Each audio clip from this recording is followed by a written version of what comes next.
Tanzania's President John Magufuli has died of heart failure at age 61. He had not appeared in public for several weeks, leading to speculation that he may have contracted COVID-19 and been flown abroad for treatment.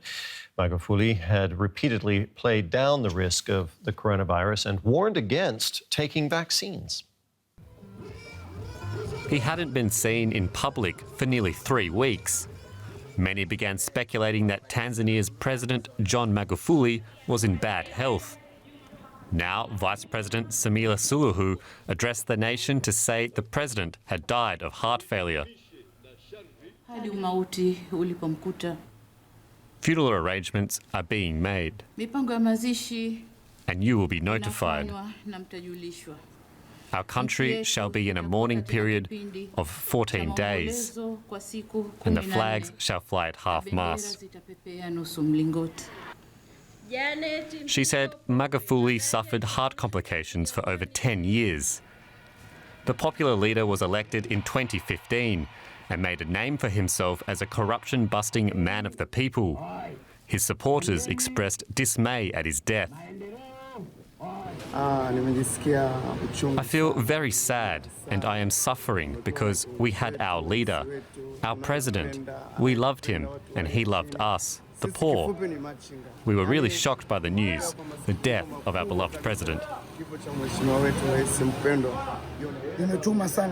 It hit us hard. The whole of Tanzania as a nation has been hit hard.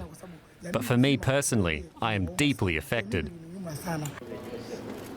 It was only last year that Magufuli was re-elected president. But despite that support, opposition figures accused him of cracking down on dissent. But recent criticism has focused on his handling of the coronavirus pandemic. He drastically downplayed the effects of the virus, calling on people to use prayer instead of masks. In all this government, no one wears a mask, including me. It proves there is no coronavirus, and God loves this nation. Nothing is impossible for God. The government of Tanzania stopped publishing infection numbers last year. Magufuli's death means his deputy will become the nation's first female president. We're joined now by journalist Isaac Lukando in Dar es Salaam.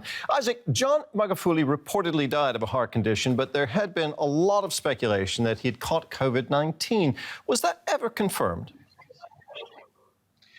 Thanks for having me. Those rumors were not confirmed, and they remain thus as rumors, according to the government, because the government came out yesterday on the 17th of March, giving the cause of death of President John Magufuli, that it was related to a chronic atrial fibrillation, or an irregular rhythm of the heart.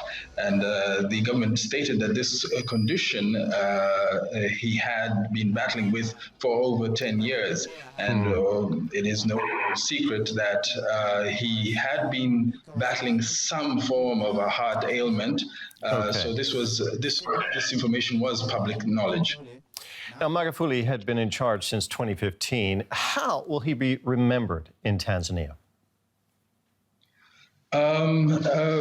Just judging by the sheer amount of text going about on social media, particularly WhatsApp here in Dar es Salaam in Tanzania, Tanzanians see him as a hero.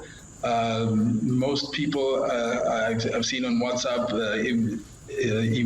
tear emojis, people sharing those and expressing heartbreak. Some of the people that I had met were in tears at the fact that the president had passed on. Still, a lot of people in shock and disbelief that their president had passed on. Contrary to the image that he had outside the country, within the country, he was and is hailed as a revolutionary leader, as part of the report was saying that he came in, made sweeping changes to how government ran, was very efficient. He was termed obviously as the bulldozer for getting things done, and very action-oriented. And so this endeared him to a lot of Tanzanians who now see him as a hero, a fallen hero. Now, Vice President Samia Hassan is due to be sworn in as the country's first female president. What more can you tell us about her? Well, Samia Suluhu Hassan was very close to the president. At some point, President Magufuli had elaborated not too long ago during the elections last year that the reason why he had two picks, the president of Zanzibar and Samia Suluhu Hassan, for vice president, to run as vice president.